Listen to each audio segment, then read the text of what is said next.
Le rachat par notre Seigneur Jésus-Christ. Kukombolewa kupitia Bwana wetu Yesu Kristo. C'est un thème très important dans la doctrine de Dieu. Ni kishina cha maana sana katika dini la Mungu. Ça fait partie aussi des fondamentaux de la doctrine chrétienne. Hayo pia ni umoja wa misingi ya dini ya Kikristo. Quand nous parlons du rachat, wakati tunazungumzia kukombolewa, parce que nous allons commencer par l'Ancien Testament, kwa sababu tutaanza kuanzia Agano la Kale. Aujourd'hui, je vais faire l'introduction. Na leo itakuwa tu ni kiingilio, mais sans pour autant oublier que lakini bila kusahau ya kama à chaque fois que nous prêchons la parole de Dieu, kila mara tukihubiri neno la Mungu, derrière la parole il y a un esprit, na nyuma ya kila neno kuna roho, derrière la parole il y a Dieu, na nyuma ya neno kuna Mungu. Et la volonté de Dieu nayo mapenzi ya Mungu n'est pas seulement que nous puissions parler des choses de Dieu, haiko tu tupate kusemezea maneno ya Mungu, utiliser des paroles agréables, kutumia misemo mizuri, mais non, la volonté de Dieu nayo mapenzi ya Mungu et que lorsque nous prêchons la parole, ni ili wakati tunahubiri neno, que Dieu puisse agir au travers sa parole, Mungu apate kutenda kupitia neno lake, que les gens vivent la réalité de la parole, watu waishi ule ukweli wa neno. Vous savez bien aimé, mnajua wapendwa, je me suis toujours posé la question, kila mara ninajiulizaka, pourquoi les choses qui s'est passées dans l'église primitive, kwa nini maneno ilikuwa ikipitikana mkanisa ya zamani ya kwanza ne se réalise pas maintenant, haitimilike leo? Je me pose la question. Najiuliza ulizo. Mais j'ai vérifié une chose. Na nilichunguza kitu kimoja. J'ai fait un constat. Na nikaona. J'ai trouvé que. Na kukuta ya kama. Nous sommes en train d'oublier. Tuko na sahau. L'essentiel de la parole de Dieu. Ile ya maana ya neno la Mungu. D'une manière inconsciente. Bila kujitambua. Nous nous donnons à des choses illusoires. Tunajitoa kwa vile vitu vya bure, et nous ne restons pas dans la parole de Dieu telle qu'elle est prêchée, na atubaki muile neno la Mungu kama vile inahubiriwa, telle qu'elle est parlée dans la parole de Dieu, kama vile inasemezewa katika neno lake Mungu. Des fois nous sommes emportés, saa zingine tunavutwa par des mouvements na charismatiques, maneno moja hivi ya kiroho, et on ne veut pas revenir à la parole authentique. Hatutaki kurudia kuile neno. Or, ce qui va créer notre foi, japo yenye italeta imani yetu, ce n'est que la parole authentique. Ni mpaka ile tu neno ya kwanza. Amen, amen. Amen. Et non des histoires. Haiko mahadisi. Nous allons lire quelques passages de la Bible. Tutasoma vipindi fulani vya maandiko. Lévitique chapitre 25. Walawi sura 25.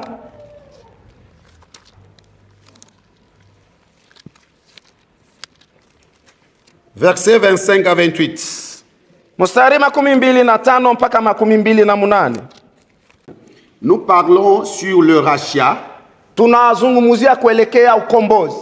Et aujourd'hui, nous allons commencer notre marche dans l'Ancien Testament. Na leo tutaanza safari yetu muagano la kale. Et si je peux relire d'abord le verset, le premier et le 25e verset. Na kama nawezi kurudilia muile shairi 25. Si ton frère devient pauvre, kama ndugu yako anakuwa maskini, et vend une portion de sa propriété, na kuuzisha kipindi kimoja kia mpango yake, celui qui a le droit de rachat, mwenye kuwa na haki ya ukombozi, son plus proche parent, mzazi yake wa karibu, viendra et rachètera ce qu'a vendu ses frères. Atakuja na kukomboa yenye ndugu yake aliuzisha. Amen. Amen. Ça c'est l'Ancien Testament. Hii ni agano la kale. Et nous allons lire encore Matthieu chapitre 20 verset 28. Na tutasoma tena Injili ya Mathayo 22:28.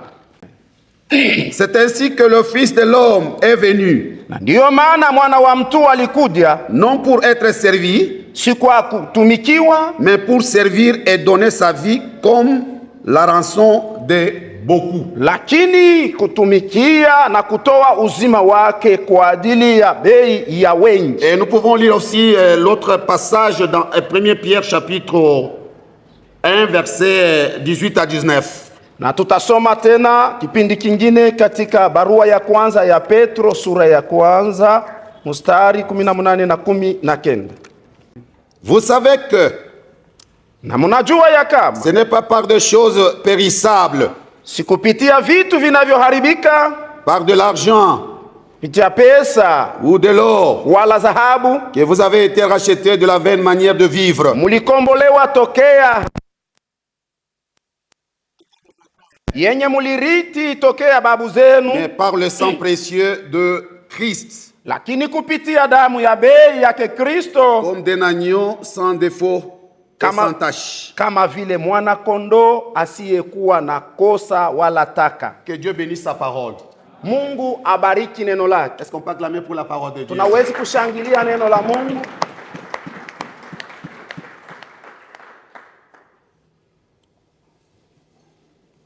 Mon introduction d'aujourd'hui, Kingilio changu cha leo je vais parler selon Lévitique 25, nitazungumzia kuelekea Walawi au 25 verset 25. mstari 25. On va commencer par comprendre le mot rachat, Tutaanza kwanza kuelewa ile tamko kukombolewa. la source étymologique du mot rachat. Chanzo cha ile tamko ukombozi C'est comprendre la source biblique du mot rachat. ni kuelekea maana ya kibiblia ya ile tamko ukombozi. Et puis nous allons aussi toucher d'autres points qui sont très importants Na après. tutagusa tena manukta mengine iliyokuwa ya maana kisha. Le mot rachat, Ile tamko ukombozi selon la Bible, kufuatana na Biblia signifie rédemption. maana yake kulipiwa, ukombozi Signifie libération. kutiliwa uhuru, Signifie délivrance. ufungulivu, Signifie restauration. maana yake kurudishwa upya. Donc le mot rachat, Kumbe ukombozi selon les sources étymologiques, kufuatana na chanzo chake cha Biblia, ça signifie tout simplement délivrance, maana yake ufungulivu, libération, kutiliwa uhuru restauration. na kurudishwa upya. Ce sont les mots qui sont liés Hiyo ndiyo matamko au inambatana rachat. kuule ukombozi. Mais il y a une chose. Lakini kuko kitu kimoja. Pourquoi on a institué le rachat? Kwa nini walipanga ukombozi? On avait institué le rachat Walipanga ukombozi en Israël. Muisraeli Parce que le rachat se trouve maintenant ici dans le contexte de la loi mosaïque. kwa sababu humu ukombozi uko katika ile sheria ya Musa, Et nous sommes dans l'Ancien Testament. nasi tuko katika agano la Et kale, nous allons pouvoir aussi voyager jusque dans le Nouveau Testament. na pia tutasafiri mpaka muagano jipya. Mais ici, Lakini hapa on utilisait le rachat walikuwa wakitumia tamko ukombozi pour quelle raison? kwa sababu gani? Un, Kwanza, le rachat était un devoir familial. ukombozi ilikuwa mapashwa ya kifamilia. Selon la lecture que nous venons de faire, Kufuatana na usomi tunatoka kufanya, c'était quelque chose de famille. ilikuwa neno ya kuelekea jamaa. Dans une famille, Katika jamaa il y a de pauvres, il y a aussi des riches. kuko wa maskini pia watajiri, Mais celui qui est pauvre, lakini mwenye kuwa celui qui maskini, est vulnérable, mwenye kuwa waone celui qui est esclave, au aliyekuwa mtumwa il peut être libéré par un membre de la famille. anawezi kukombolewa na mmoja wa jamaa. On est ensemble? Tuko pamoja? Ça, c'est selon, dans le contexte des Juifs. Hii ni kufuatana na hali ya Wayahudi. Celui qui est pauvre, Mwenye kuwa masikini ou bien celui qui a vendu son histoire, au mwenye aliuzisha kitu il a chake, vendu sa maison, aliuzisha nyumba yake, il a vendu son champ aliuzisha shamba à lake cause de la pauvreté. kwa ajili ya umasikini. À un certain moment, Wakati mmoja, s'il y a dans la famille un membre kama mjamaa munapatikana mwanamemba moja qui est frugué, aliyekuwa na pesa qui a de l'argent, aliyekuwa na pesa il peut racheter la chose qui a été vendue. anawezi kukomboa kile kitu kiliuzishiwa. Est-ce que vous me comprenez bien? Si réellement dans la famille, Kama kweli kweli mjamaa il y a quelqu'un muna mmoja qui a des possibilités mwenye kuwa na mapato de donner la rançon. ya kutoa ile bei. La rançon, c'est le coût là, le coût. qu'on donne ile tunaita ni bei. les coûts Maana pour racheter. Kwa ajili ya kukomboa. Le prix du rachat. Ile bei ya kukomboa. C'est ça la rançon. Ndiyo ile tunaita bei. Cette rançon, na ile bei, dans la famille, mujama, parfois on peut se retrouver dans une famille où il n'y a pas quelqu'un qui a de l'argent. Saa zingine mnaweza kupatikana mujama hamuna mtu. Alors maintenant, qu'est-ce qui arrivera maintenant pour celui qui a vendu son champ, qui a vendu sa propriété? Sasa ni nini itafika kwa yule aliuzisha shamba lake wala kitu chake fulani? Et si dans la famille il n'y a personne, na kama mujama hamupatikani mtu, et qui peut donner un prix pour, n'est-ce pas, récupérer la chose vendue, mwenye anawezi kulipa ili apate kukomboa kitu kiliuzishiwa, alors ce sera une perte aussi pour la famille. Nayo itakuwa sawa vile kitu kinapotea kujama. Ce sera une perte pour la famille. Ni kitu kinapotea kujama. Parce que le rachat était pour la famille. Kwa sababu ukombozi ulikuwa kwa ajili ya jamaa. C'était un privilège pour la famille. Ilikuwa ni fadhili kwa ajili ya jamaa. C'était pour quelle raison? Ilikuwa kwa sababu gani? C'était pour que la famille, ilikuwa ni ili jamaa ne soit pas, comment dire, c'était pour garder l'intégrité de la famille. Ilikuwa ni njia kulinda ile heshima ya jamaa. C'est-à-dire que dans la famille, maana yake mujama, s'il y a quelqu'un qui est pauvre, kama kuna mmoja aliyekuwa masikini, il ne peut pas mourir pauvre. Hasiwezi kufa masikini. Celui qui a l'argent, mwenye kuwa na pesa, peut aider même celui qui est pauvre. Anawezi kusaidia hata mwenye kuwa masikini. On cherchait de garder l'équilibre dans la famille. Walikuwa wakitafuta msimamo enea mujama. Ceux qui ont de l'argent, wenye kuwa na pesa, peuvent aider à ce que ceux qui ont perdu leur propriété puissent les récupérer. Walipaswa kuwasaidia wenye walipoteza vitu vyao wapate kuvirudisha. Je n'ai pas encore touché le jubilé. Pale bado siyafikia kule kukufurahisha. Dieu voulant, nous allons revenir sur les jubilés, sur d'autres choses. Akitaka Mungu tutarudilia kuile maneno kama. Mais ici on parle du proche parent. Hapa tunazungumzia ule mzazi wa karibu. Dans une famille, katika jamaa moja, si tu as un proche, kama unakuwa na mtu wa karibu, il y a des possibilités, mwenye kuwa na mapato, et toi qui es pauvre, na wewe aliyekuwa masikini, tu as vendu ton champ, uliuzisha shamba lako, tu as tout vendu, uliuzisha vyote, maintenant tu es resté dans une pauvreté vraiment incroyable. Na sasa unabakia katika umasikini wa ajabu. Alors celui qui a de l'argent de la famille, na yule mwenye kuwa na mapato mjama, il peut faire quelque chose pour que tu puisses récupérer ce que tu avais perdu. Anawezi kufanya tendo fulani ili upate kurudishiwa yenye ulipoteza. Ça c'est dans l'Ancien Testament. Ile ni katika Agano la Kale. Mais il y a une chose. Lakini kuna kwa kitu kimoja. Tout ce qui se faisait dans l'Ancien Testament, yote ilikuwa ikipitikana mu Agano la Kale. La Bible nous montre que c'était que l'ombre. Biblia inatuambia ya kama ilikuwa tu ni kimvuli. Mais la réalité est en Christ. Ukweli ni katika Kristo. Alléluia. Amen. Si j'ai commencé à introduire d'abord à parler dans l'Ancien Testament, kama nilianza kingilio changu katika Agano la Kale, c'est parce que je savais que j'allais, n'est-ce pas, terminer dans le Nouveau Testament. Na kwa sababu nilijua ya kama nitamalizia katika Agano Jipya. Ce qui m'étonne actuellement, yenye kunishangaisha sasa, selon la parole de Dieu, kufuatana na neno la Mungu, c'est comme si aujourd'hui l'église, kama vile leo kanisa, l'église d'aujourd'hui, kanisa leo s'intéresse beaucoup plus à l'ombre qu'à la réalité. Inaangalia zaidi kukile kimvuli kuliko kuangalia kwa ukweli. Est-ce que vous comprenez bien? Amen.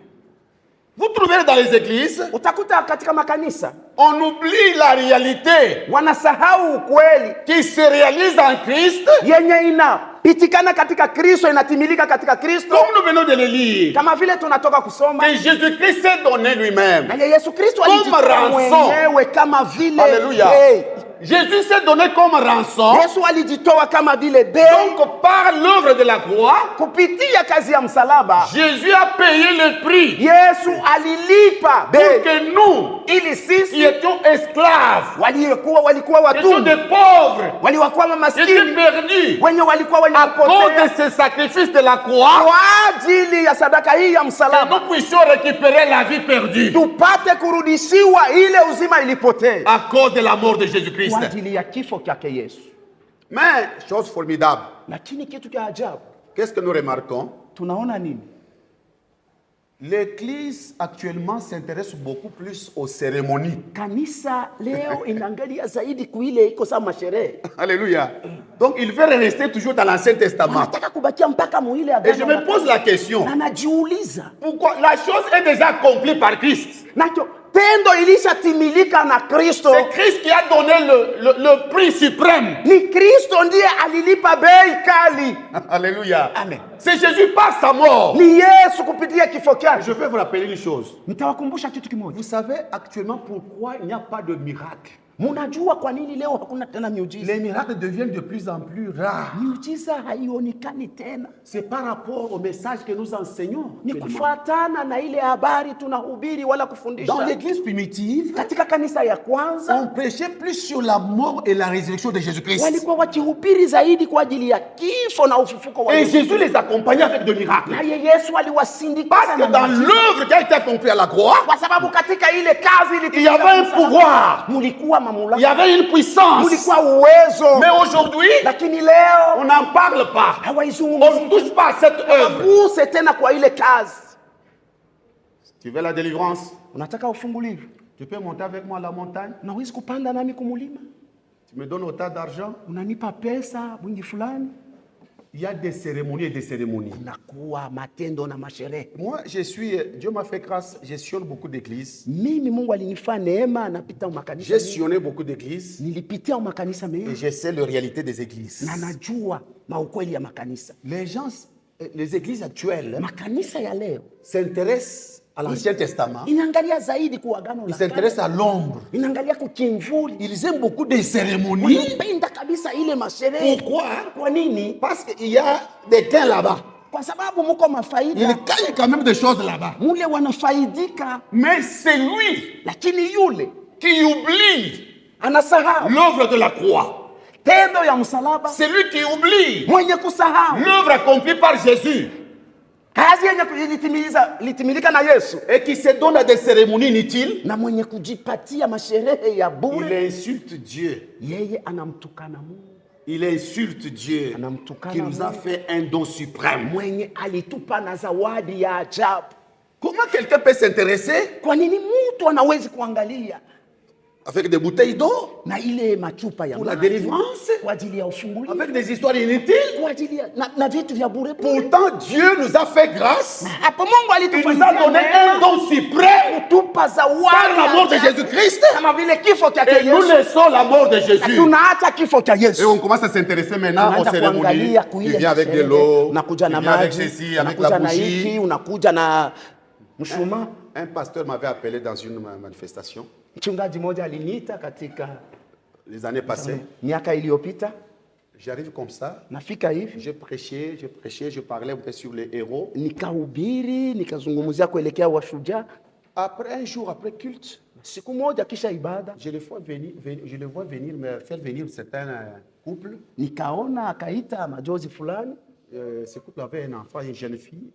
Ile jozi ilikuwa na binti moja. Alors le pasteur vient. Naye mchungaji il avait une bouteille. Alikuwa na chupa. Il avait demandé du sel. Alikuwa shaomba chumvi. Il avait demandé la bougie. Akaomba ile mshumaa. Il avait demandé, je ne sais pas, il y a des choses là que j'ai oubliées. Vitu vingine là. Il a dit que nous allons faire la cérémonie pour sauver cet enfant. Anasema hapa tunafanya sherehe njoo kumwokoa huyu mtoto. Je me suis dit, mais ça c'est quelle cérémonie qu'on va faire ici? Sherehe gani nitafanya hapa? Est-ce que nous sommes maintenant dans l'Ancien Testament pour faire des cérémonies? Tuko katika agano la kale njoo kufanya hii masherehe. Vous savez, même les choses de l'Ancien Testament, unajua hata vitu vya agano la kale, ces choses-là n'étaient pas en mesure de sauver, vile vitu havikuweza kuokoa. Ça ne pouvait pas aider. Vingesaidia. Mais la réalité, lakini ce qui convient pour notre salut total, yenye inaenea kwa ajili ya wokovu wetu ni autre chose. C'est la mort de Jésus-Christ. Kifo cha Yesu tu. Bien-aimés, nous devons être fondés sur la parole de Dieu. Tunapaswa kutegemea paneno la Mungu. Que Jésus a tout accompli à la croix. Kama Yesu alitimiza yote kumsalaba. Alléluia. Amen. Vous allez me poser des questions. Est-ce qu'on ne peut pas prier pour quelqu'un, on lui donne de l'eau? Je ne sais pas comment le Saint-Esprit peut utiliser les gens. Dieu est souverain. Mais ce que je crains, c'est qu'il y a des gens qui aiment beaucoup travailler dans l'ombre de l'Ancien Testament. La Bible nous dit dans Pierre que nous avons été rachetés par le sang de Jésus-Christ. Kupitia damu ya le sang précieux de Jésus-Christ. Damu ya bei ya Yesu Kristo. C'est parce que nous sommes idolâtres par nature que nous aimons beaucoup de cérémonies. Ni kwa sababu tuko waabudu sanamu kupitia tu umo wetu tunapenda kabisa masherehe. Je vous avais dit autrefois, Niliwaambia mara iliyopita. un homme de Dieu Mtu mmoja wa Mungu s'était rendu chez un fidèle. akaenda kwa mwaminifu mmoja. Il avait des problèmes aussi, c'est là pris pour Alikuwa moi. na maneno fulani anasema uniombee. Il arrive là-bas, Anafika huko, il a prié, akaomba, il a akaomba, prié, akaomba. et il est parti. Na akaenda. Et quand maintenant le mari reste, Na wakati mume anabaki, il dit à sa femme, akamwambia mke wake, mais cet homme n'a rien fait. mtu hakufanya kitu. Nous avons des problèmes ici. Sisi tuko na Nous maneno l'avons hapa. invité. Tulimwalika, Voilà, il n'a rien fait. lakini hakufanya kitu. Alors le pasteur a appris que non, ces gens-là s'inquiétaient parce que tu Na n'as rien fait. mchungaji akasikia kama wale watu wanajihangaisha wanasema hukufanya kitu. Mais j'ai prié. Nikamwambia niliomba. Alors le pasteur a compris Naye mchungaji akaelewa que ces gens-là, ya kama wale watu, ils avaient l'air, je sais pas, vous savez que ici où nous sommes, hein, unajua mtu nous sommes dans un carrefour. tuko mfasi Il ya y a des gens mapatano. qui viennent de toutes parts, Tuko watu wanatoka mafasi mbalimbali, de tous les horizons, wanatokea mafasi de toutes les mbalimbali, tendances mahali na religieuses. mania yote ya kidini. Il y a des gens, lorsque tu parles comme ça de l'œuvre de la croix, Kuko watu wengine wakati unasema tu hivi kuelekea kazi ya msalaba, pour lui, il n'est pas là. Il est bien que kwake no pour lui, non, ça c'est pour lui. il aime l'église, il reste dans l'église. Anapenda kanisa, anabakia mkanisa, Mais pour comprendre que lakini ili apate kuelewa nous sommes délivrés, ya kama sisi Nous sommes tumekombolewa, sauvés. tumeokolewa, nous sommes libérés tukutiliwa, par l'œuvre de la croix. kupitia kazi ya Les gens ne msalaba. veulent pas ça. Watu hawataki hiyo. Alors le pasteur a dit, bon, je vais tenter la deuxième expérience. Naye mchungaji anasema nitaenda tena kufanya ufahamu Une mwingine. autre fois, on a invité encore le pasteur. Mara ingine wakamuita tena ule mchungaji, Wafanye kazi ya Mungu, wafanye kazi ya Mungu. viens faire Ils ont des termes là-bas. le travail de Dieu. Alors quand on dit kazi ya Mungu, Et quand on parle du travail il de faut Dieu, que tu fasses quand même cette cérémonie comme ça. Donc kazi ya Mungu. tikisike ufanye vitu fulani, c'est ça. Si toi tu viens commencer à prier au nom de Jésus, ufanye kazi ya Mungu. Ukafika tu unaanza kuomba mjina la Yesu, là tu n'as pas fait ce travail de Dieu là. Alors la deuxième fois, Na mara ya pili le pasteur vient là-bas. mchungaji anafika, Alors, nous allons prier. Il a tutaomba. commencé à prier. Akaanza Il kuomba, touche les murs. anagusa Il ukuta, touche les chaises. anagusa viti Ah, là-bas. pale. Donc, kazi ya Mungu. Ah, ça c'est ça le travail de Dieu. Bien-aimés, Wapendwa, vous savez, mnajua c'est pourquoi nous ne voyons pas la Ndio puissance de Dieu se réaliser au milieu de tuone nous. uweza wa Mungu Parce kutimilika, que nous ne voulons pas mettre la foi kwa sababu hatutaki kutia imani à ce qui est notre quête spirituelle. kuiliyokuwa yenye tunatafuta ya kiroho. La foi, Imani c'est lorsque tu acceptes. ni wakati unaitika, Lorsque tu dis dans ton cœur, wakati unasema ndani ya moyo Jésus, wako, j'accepte que tu es mort pour moi. Yesu, naamini ya kama ulikufa kwa Par ajili ta yangu. mort, Kwa kifo chako je suis sauvé. niko mwenye Par ta kuokolewa, mort, kwa kifo je suis chako délivré. niko mwenye Je vous kufunguliwa. dis, il y a un pouvoir, il y a une puissance là-dedans. Nawaambieni muna uwezo na muna Mais nguvu, lorsque vous vous attendez, lakini wakati wao on vient unangojea d'abord vous faire tomber. uje kwanza wa kuangusha, Alors vous serez délivré. na ndio pale Ça utafunguliwa. devient grave. Hein? Inakuwa kigumu. Je me souviens autrefois, on était dans une campagne d'un homme de Dieu qui venait des États-Unis. Nakumbuka tulikuwaka mahubiri ya nje ya Cet mtu homme de mmoja Dieu, kutoka kwa il Amerika. priait. Ule mtu Pendant alikuwa qu'il priait pour les gens tombaient. alikuwa wakati anaombea watu wanaanguka. Alors il y avait cette personne-là, il me dit, ah, Kulikuwa mtu mmoja, il faut qu'il me touche, que je tombe aussi. inabidi aniguse na Faut que je mimi tombe. nianguke. Pour déjà, pour lui, la délivrance c'est tomber. Kwake ufungulivu ni kuanguka. Mais ce n'est pas ça. Haiko ile. Alléluia. Amen. Ce n'est pas ça, bien-aimé. Haiko ile wapendwa. Tu peux tomber même 10 000 fois. Unawezi kuanguka hata 1000. Mais si tu ne crois pas que Jésus est capable de te sauver, tu ne seras pas sauvé. Lakini kama uamini ya kama Yesu anawezi kukuokoa, hautaokolewa. Les choses restent dans la foi. Vitu vinabaki katika imani. Tu crois à l'œuvre. Unaamini kwa ile Tu kazi. crois que cela a été fait pour moi. Unaamini ya kama ile ilifanyiwa kwa Jésus a ajili déjà yangu. payé le prix pour mon rachat. Yesu alishalipa bei kwa ajili ya Je suis ukombozi wangu. délivré. Mimi niko mwenye kukombolewa, Et kufunguliwa. tu crois de ton cœur Unaamini na moyo et wako. tu confesses de ta Na bouche. unakiri kwa Et kinywa tu verras chako, le miracle de na Dieu. utaona muujiza wa Mungu. Nous devons prêcher Tunapaswa kuhubiri cette œuvre de la croix. ile kazi ya C'est msalaba. ce qui avait fait la puissance de l'église primitive. Ndiyo ile ilifanya uweza wa kanisa ya kwanza. Vous voyez notre église ici? Notre église ici. Qu'est-ce que vous voulez qu'on fasse? Munataka wafanye nini? Je vous présente une chose. Nina waonyesha kitu kimoja. C'est la foi seule en Jésus-Christ qui sauve. Imani tu katika Yesu Kristo inaokoa. Même pour ta délivrance. Hata kwa ajili ya ufungulivu wako. Même pour ta guérison. Hata kwa ajili ya uponyaji wako. Jésus a déjà payé le prix. Yesu alishalipa bei. Alléluia. Amen. Il n'y a pas un autre prix. Hakuna bei nyingine. Les jours où Jésus a dit, siku ile Yesu alisema tout est accompli. Yote imekwisha. Oui, c'est là où a commencé ta délivrance. Ndio hapo palianzia. C'est là où a commencé ta délivrance. Ndio hapo palianzia ufungulivu. Et si aujourd'hui tu crois, na kama leo na Jésus a déjà payé le prix de ma maladie. Yesu alishalipa bei ya malédiction. Ya laana yangu. Mais ça va, vous verrez les choses changer. Wapendwa, mtaona vitu kubadilika. Mais c'est parce que nous ne croyons pas la parole de Dieu. Kwa sababu hatuamini neno la Mungu. Nous ne faisons pas foi à cette œuvre salvatrice. Tuweke imani muile kazi ya wokovu. Nous attendons, tunangojea. Imaginez, fikiria kwanza, si quelqu'un venait ici chez nous, kama mtu anakuja kwetu, il dit, anasema, apportez des bouteilles, muleteni machupa ya maji, je vais prier pour ça, nitaombea hiyo, et il y aura des guérisons, na kutakuwa mauponyaji. Qui va rester? Nani atabaki? Qui va refuser d'apporter? Ni nani atakatala kuleta maji? Parce que les gens aiment beaucoup de cérémonies. Kwa sababu watu wanapenda ile maji. Et je vous dis ce soir, na waambieni magharibi ya leo, moi je vous annonce que ce soir, mimi ninawatangazieni magharibi ya leo, Jésus-Christ est le même. Yesu Kristo ni aujourd'hui, yule hier, leo, éternellement. jana hata Ce milele. qu'il avait fait autrefois, yenye alifanya, il va le faire encore ce soir. Ataifanya tena Si magharibi vous ya croyez de leo. tout votre cœur Kama unaamini na moyo wako que Jésus-Christ est mort ya kama et Yesu il est ressuscité, na alifufuka, il est à la droite du Père, yuko kuume il kwa Baba, intercède pour nous. anatuombea. Si tu crois à cette œuvre, wenye kuamini mwa ile accomplie à la croix, yenye kutimilika je vous dis, il y a kumsalaba, quelque chose qui va se na passer ce waambieni soir. kuna kitu fulani Le kitapitikana problème, magharibi ya leo. c'est croire à cette Neno œuvre. ni kuamini mwa ile kazi. Bon, aujourd'hui, Kwa ajili ya leo, je voudrais vous annoncer une bonne nouvelle. nataka niwatangazie habari Alléluia. njema. Autrefois, Mara nyingine dans la famille, katika jamaa, s'il y a quelqu'un qui a de l'argent, kama kuna mtu alikuwa na pesa, il peut faire le rachat. anawezi kufanya ukombozi. Mais aujourd'hui, Lakini leo le Seigneur Jésus-Christ, Bwana Yesu c'est Kristo notre proche parent. ndiye mzazi wetu wa karibu. Alléluia. Amen. C'est notre proche parent. Yeye ndiye mzazi wetu wa karibu. Amen, amen. Amen. Je veux vous dire une chose. Nawambieni kitu kimoja. C'est une bonne nouvelle que je vous Ni donne. habari njema ninawapa Comme magharibi ya leo. Jésus est notre proche parent, Kama vile Yesu ni mzazi wetu wa karibu, Jésus peut agir dans votre vie si réellement vous êtes la famille de Jésus. Yesu anawezi kutenda maisha yako kama kweli hakika uko wa mchama ya Yesu.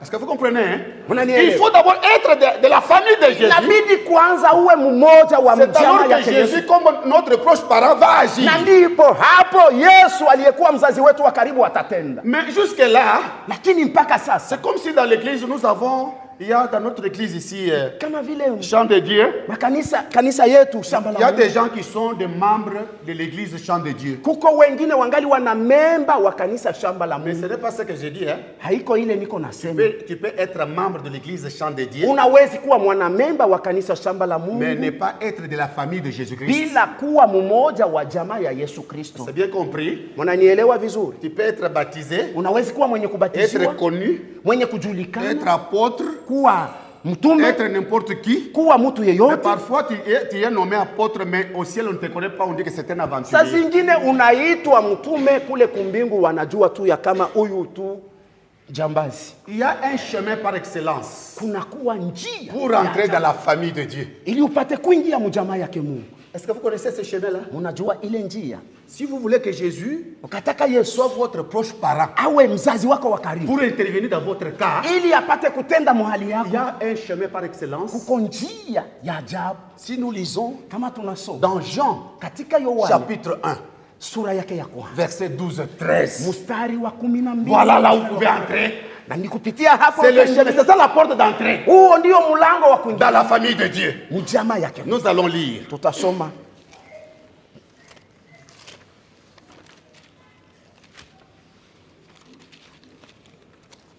Jean, Injili ya l'évangile selon Yohane, Jean, Injili ya Yohane 1, 12 et 13.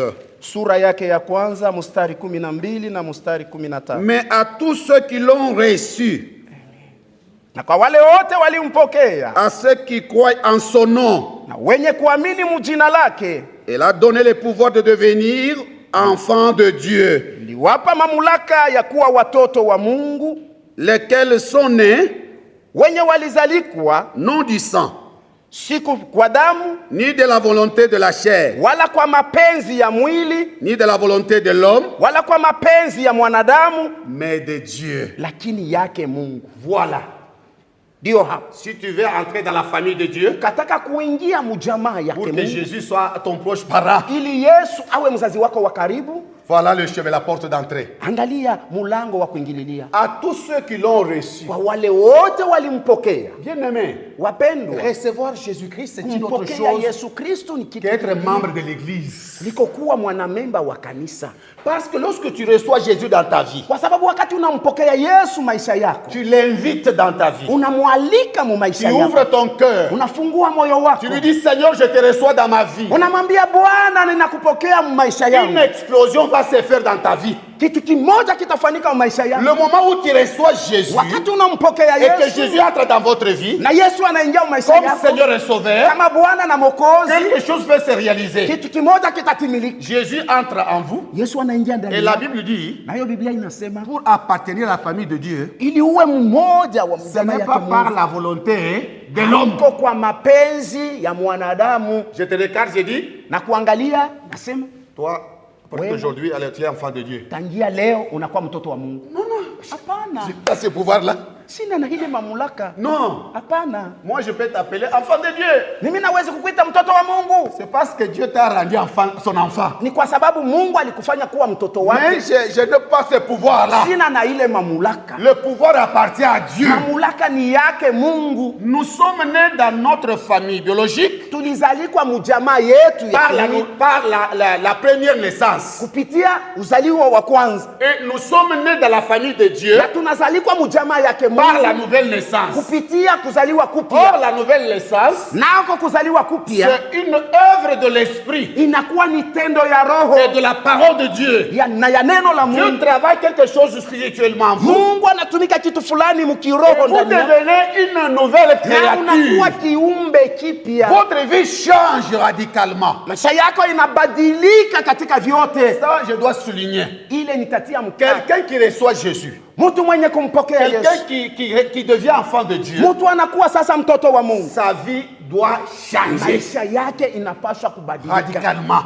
katika Il doit yote, changer. unapaswa kubadilika. Donc, vous savez, Unajua, même quand on devient enfant de Dieu, hata wakati tunakuwa sasa watoto wa Mungu, on devient enfant de Dieu, nakuwa mtoto wa Mungu, il y a le témoignage d'abord de Dieu lui-même. kunakuwa ushuhuda wa Mungu yeye mwenyewe. Il va témoigner que tu es son enfant. Atashuhudia ya kama huyu ni mtoto Il wangu. a témoigné même au jour du baptême. Celui-ci est mon fils bien-aimé. Alishuhudia hata siku ya ubatizo, anasema huyu ni mwanangu Il mpendwa. va témoigner aussi par son esprit. Atashuhudia pia kupitia roho wake, Tu sauras toi-même que tu es enfant de Dieu. na peke yako utatambua ya kama wewe ni mtoto wa Mungu. Parce que quelqu'un dira, il va dire c'est mtoto wa Mungu. Il y a quelqu'un Ah, qui ah, peut si dire, you comment may- est-ce que je saurais que je suis enfant de Dieu? Je ne sais pas Oh, si je suis non. enfant du diable. Non. Comment peut-on être sûr qu'on est enfant de Dieu? Namna gani unaweza kuwa na uhakika ya kama wewe ni mtoto wa Ce sont Mungu? des questions simples mais très Maulizo importantes. nyepesi lakini ya lazima Vous kabisa. savez, les choses se passent par la foi. Unajua vitu vyote vinapitikana kwa imani. Quand on devient enfant de Dieu, Wakati unakuwa mtoto ce wa n'est pas Mungu, que tu vas changer, tu vas voir maintenant le ciel tourner, la maison tourner. si les choses. kwa kuwa Non. utaona wala mbingu inabadilika, nyumba inaanza kugeuka geuka, Les choses se font au niveau spirituel, vitu par la vinapatikana foi. muhatua ya kiroho kwa Lorsque tu imani. crois de tout ton cœur, Wakati unaamini kwa moyo wako et Dieu wote, réalise cela. naye Mungu anatimiza hiyo. Est-ce que vous suivez ça? Nafuata.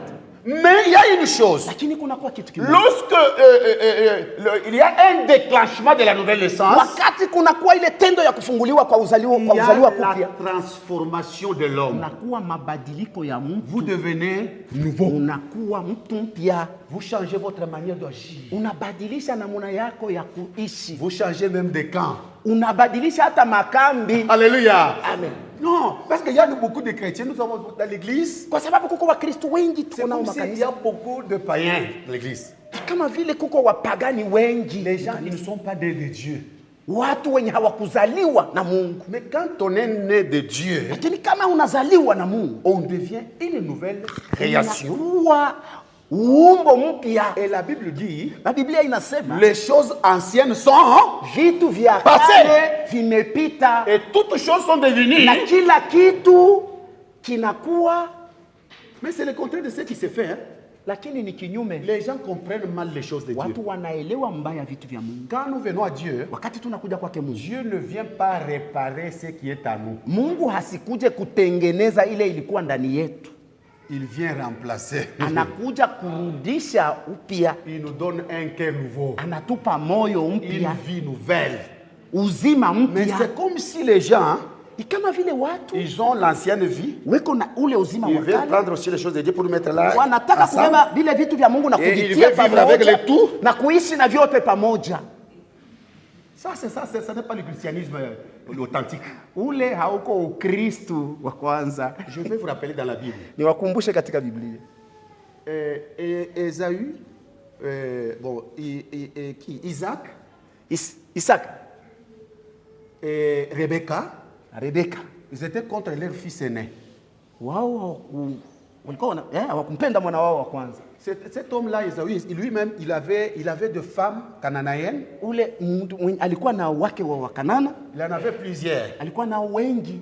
Alors maintenant, il a compris que les parents n'aiment pas ce que je fais. Na akaelewa peke yake ya kama wazazi wangu hawataki hii niko nafanya. Lorsqu'on a envoyé Jacob chez son oncle, Wakati walimtuma Yakobo kwa mjomba yake, qu'est-ce qu'il lui a fait? yeye alifanya Il nini? a dit, bon, comme ça, je vais chercher encore une femme selon ce que vous voulez là. Anasema kumbe nitaenda kutafuta mke kufuatana na mapenzi Il yenu. a pris encore une autre femme. Il a ajouté encore aussi ces femmes-là. Akabeba akachukua tena mke mwingine kuongeza pa wale wake. C'est ça avec les chrétiens d'aujourd'hui. Ndio vile na Wakristo wa leo Ils veulent prendre les choses de Dieu wanataka kubeba vitu vya Mungu pour faire une symbiose avec les choses du diable. kuchanga na vile vitu vya shetani, Ça ne va pas coller. havitaambatana. Dieu est saint. Mungu ni Il ne peut mtakatifu, pas rester là où il y a des choses impures. asitaki kubakia penye kuwa maneno Le mieux machafu. à faire, Ya lazima na ya si vous maana voulez kufanya, devenir un enfant de Dieu ukataka authentique, kuwa mtoto wa Mungu wa kweli, la Bible nous dit, Biblia inatuambia c'est convertir. kuamini. C'est convertir. Je regarde dans ce sens. Nilikuwa naangalia Il faut changer. ni kubadilika. Vous regardez de l'autre côté. Unaangalia Vous ngambo tournez les ingine, dos de l'autre côté. maana yake mgongo yako inageukia ngambo Et vous ingine commencez une nouvelle marche. na unaanza mwenendo Une nouvelle mpya, direction. njia mpya. C'est ça être chrétien. Hii ndiyo kuwa Mkristo. Être chrétien, Kuwa Mkristo ne pas vivre comme les mondains. haiko kusema kuishi kama watu wa dunia. Parmi les mondains, tu es là. Katikati ya wa dunia Parmi les uko, chrétiens, tu es na là. katikati ya Wakristo Ce n'est uko. pas ça. Haiko ile. Soit tu es chrétien, Au uko Mkristo soit tu es païen. au uko mpagani. Et la volonté de Dieu, Nayo mapenzi yake Mungu. je vais vous dire une chose. Niwaambieni kitu kimoja, Parce que je vous ai fait lire les 3 versets. kwa sababu niliwasomesha Les 3 ile passages. vipindi Parce vitatu, que ce sont des passages vraiment très importants. vipindi vya lazima kabisa. Je vais vous dire une chose. Niwaambie kitu kimoja. Un jour, les disciples ont demandé à Jésus. Siku moja wanafunzi wanamuuliza Yesu. Dans Luc, on dit que est-ce que tu ne peux pas nous apprendre comment prier? Katika Injili ya Luka anasema utufundishe namna ya Et kuomba. dans Matthieu 6, Jésus les apprend maintenant comment prier. Na katika Mathayo 6 Yesu anaanza Et kuwafundisha la jinsi ya Bible dit kuomba. que c'était Jésus, c'était un enseignement. Jésus devrait les enseigner comment prier. Biblia inasema ilikuwa ni mafundisho, Yesu alipaswa kuwafundisha jinsi ya kuomba. Et Jésus commence par quel mot? Yesu anaanja na Quand vous tamko priez, gani? Wakati Il faut munaomba commencer comment? ni kwanza je, Hein? Baba yetu, Notre Père qui est où? Baba yetu aliyekuwa mbinguni. Je voudrais signaler une chose. Nataka niwaonyeshe kitu kimoja. Jésus, Yesu dans la prière, il a voulu qu'il y ait une relation d'un fils envers son Père. alitaka kuonyesha ule uhusiano katikati ya baba na mwana, Notre relation avec Dieu. uhusiano wetu na Mungu. Dieu est notre Père. Mungu ni baba yetu, Nous sommes ses enfants. sisi ni watoto C'est ce wake. que Jésus voulait nous apprendre. Ndio ile Yesu alitaka kutufundisha. Mais aujourd'hui, Lakini leo ce n'est pas le cas dans l'Église. haiko hivyo mkanisa. Les gens ont des relations Watu wanakuwa na mahusiano, qui n'est pas cette relation que Jésus a enseignée. haiko hii uhusiano Yesu alifundisha D'un fils à son Père. ya mwana na baba Il yake. y a des gens qui viennent à l'église. Uko watu wanakuja ukanisa, Dieu pour lui, Mungu kwake, C'est un bienfaiteur. Ni wa kutenda tu mema. Il vient pour chercher. Vous savez, les disciples autrefois, Wanakuja wanafunzi wakati mwingine. Jésus a fait les miracles. Yesu alifanya Ils ont mangé. Wakakula. Le lendemain, Kesho ils yake sont allés chercher des sacs et des paniers. wakaenda kutafuta mifuko na Bon, vitunga. ça c'est une bonne affaire. Nasema hii kazi mzuri Moi, je sana. vais faire un bon commerce. Mimi nitafanya biashara mzuri. Allons chercher Jésus. Twende Dès tumtafute qu'il Yesu. fait le miracle, Wakati je anafanya vais remplir les muujiza, sacs. mimi najaza masaka. Ils arrivent, ils sont en train de chercher Weko Jésus. namtafuta Yesu. Arrivé là-bas. Kufika Ah, pale. Seigneur, viens ici. Bwana uko Ah, hapa. beaucoup chercher. Utafuta sana. Jésus regarde derrière, il y avait des sacs. Yesu akaangalia masaka na vitunga. Seigneur, mais tu ne peux pas faire un miracle. Bwana hautafanya muujiza. Allez, quittez ici. Mtoke Vous hapa. me cherchez pour quelle raison? Mnanitafutia Parce que vous avez mangé sababu les gani? pains. Hein? Kwa sababu mlikula Et mikate. vous voulez encore manger les pains. Mnataka tena kula Il y a mikate. des gens qui viennent. Watu wanakuja. Jésus, il est comme un bienfaiteur. Yesu ni ule tu wa kufanya Il nous mema. fasse du bien. Atufanyizie kwa mema. Peut-être d'autres choses. Oh, qui est Jésus? Yesu ni nani? Oh, qui est Dieu? Mungu ni nani? C'est Dieu, mon créateur. Mungu ni muumbaji wangu. Oui. Ndiyo. Ça, c'est une Dieu en tant que créateur. Ile neno kama vile La Bible muumbaji. nous dit que Dieu est créateur. Biblia inatuambia kama Mungu ni Il fait du muumbaji, bien. anafanya mema Et aux chrétiens na kwa et aux Wakristo, païens, n'est-ce na pas? kwa wapagani. Cette relation, il aime notre créateur. Hiyo ule uhusiano ni kweli ni muumbaji Mais wetu. quand Jésus enseigne, Lakini wakati Yesu il anafundisha, enseigne que Dieu soit notre Père. fundisha Yesu awe baba Ne yetu. prenons pas Dieu comme notre docteur. Nous Tusimbebe devons Mungu consulter. kama munganga chaque wetu fois. tunapaswa Vous kukimbilia. savez, il y a kila des gens mahali. qui viennent quand ils sont malades. Hein. Unajua kuko watu wanakuja wakati wako wagonjwa. Parce que Mbaye, elle tenda comme miss. Je me sens mal aujourd'hui, je vais aller à l'église. Il vient parce qu'il est malade. Anakuja kwa Je sababu vais ni poser mgonjwa. la question. Niulize Parmi nous, katikati qui kati peut quitter chez lui à la maison? ni nani anaweza kutoka Je kwa vais aller à nyumbani? l'hôpital Anasema nitaenda kwa pour aller hospitali voir le docteur et les saluer. kwenda Tout kumuona simplement. munganga nimsalimie tu. Qui peut faire ça? Nani anaweza kufanya hivyo? Non. Hata mmoja. Le docteur, quand il voit quelqu'un venir, Munganga wakati tu anaona mtu c'est qu'il a un kuja, problème. maana yake iko na neno. Donc il y a des gens qui ont des relations avec Dieu, ils voient des docteurs. Wenye na uhusiano wao na Mungu ni kama vile Mais Jésus dit, Lakini Yesu c'est anasema que moi je préfère pour vous. yeye ninawapendelea Que Dieu kwa soit votre Père. Mungu awe baba yetu. Alléluia. Si Dieu est notre Père, Kama Mungu ni baba yetu, même si nous prions, hata kama il y a tunaomba, des moments où nous ne prions pas, il pourvoit nos besoins. kuko wakati hata tuombe, yeye anashughulikia mahitaji yetu. Alléluia. Vous savez, il y a de biens qui sont remplis dans nos maisons que nous n'avons même pas demandé à Dieu. Unajua kuna vitu mingi vyenye kwa manyumba yetu vyenye hatukumuomba hata Mungu. Si nous avons cette relation avec Dieu, Kama tuna uhusiano huu na Mungu, cette intimité avec Dieu, ule upekee il y na aura Mungu, des choses qui vont commencer à se réaliser dans nos vies. kutakuwa vitu vitaanza kutimilika maisha yetu. Alléluia. Amen. Mais vous, quelle est votre relation avec Dieu? Lakini wewe ni uhusiano gani unao na Mungu? Qui est Dieu pour vous? Mungu kwako ni nani? Vous savez, un jour, Unajua siku moja il y avait un script qui voulait suivre Jésus. kunakuwa mwanafunzi mmoja alitaka kumfuata Yesu. Seigneur, Bwana, je vais te suivre partout. nataka kukufuata fasi yote Sans frontières, je vais te suivre. bila mipaka, nitakufuata. Jésus le regarde et lui dit, Yesu anamwangalia anasema, mais moi-même, je n'ai pas la place où mettre ma tête. Hein? hata mimi mwenyewe sina hata nafasi ya kuweka kichwa changu. Ah, Seigneur, Bwana, toi, mais tu dors où? wewe unalalaka wapi? Donc Jésus voulait lui dire que non, je ne veux pas que tu me suives. Yesu alitaka kumwambia sasa sitaki unifuate. Alors, d'un pas, Jésus arrive quelque part. Watu wa moja Yesu anafika fasi Il y a fulani. encore un disciple qui vient. Kuna kwa mwanafunzi mwingine anakuja. Pardon, Seigneur, Bwana unirehemu. j'ai un problème chez moi. J'ai perdu mon père. Je peux aller enterrer mon père. Après quoi, je viendrai pour te suivre. Qu'est-ce que Jésus a dit?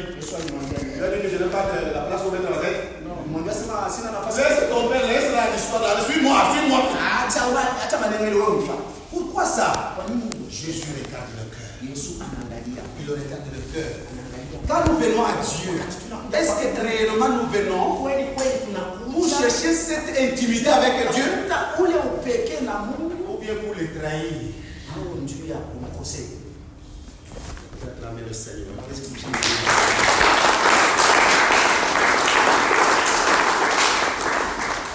J'aimerais que nous puissions prier.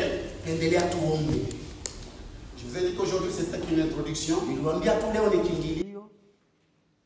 Nous allons prier Tutaomba et nous allons vivre le surnaturel na tutaishi ile ya à ajabu cause de la foi en Jésus-Christ. kwa ajili ya imani ndani ya Yesu. Je vous invite aujourd'hui, hein, Ninawalika leo, si réellement kama kweli vous abandonnez à Dieu, vous décidez qu'aujourd'hui, j'ai retrouvé mon proche parent. J'ai trouvé Jésus comme mon Seigneur, mon Sauveur. Vous prenez cet engagement pour qu'il soit votre Sauveur personnel, qu'il soit votre Seigneur. Dès que vous le recevez dans votre vie, dès que vous l'invitez dans votre vie, la prière que nous allons faire tout de suite là, quelque chose va se réaliser dans ta vie. Jésus est notre proche parent. Ce soir, il va nous libérer même des maladies. Il va nous libérer même des malédictions. Même si vos biens ont été envoûtés par les sorciers, je vous dis, à cause de l'œuvre accomplie par Jésus, Jésus a déjà payé le prix. Vous allez tout retrouver. Est-ce que vous croyez en ça? Est-ce que vous croyez en ça? Ça va se faire si nous croyons de tout notre cœur. Parce que Jésus a déjà payé le prix. Alléluia. Ça, c'est une bonne nouvelle, n'est-ce pas? C'est une bonne nouvelle. Lui-même, il a inauguré cela. Dans Luc chapitre 4, il a inauguré.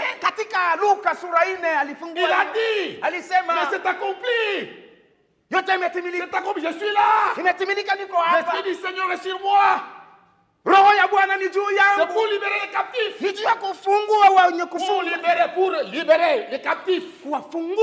Alléluia. Jésus est venu pour restaurer. Ce soir, il va restaurer votre vie. Il va restaurer.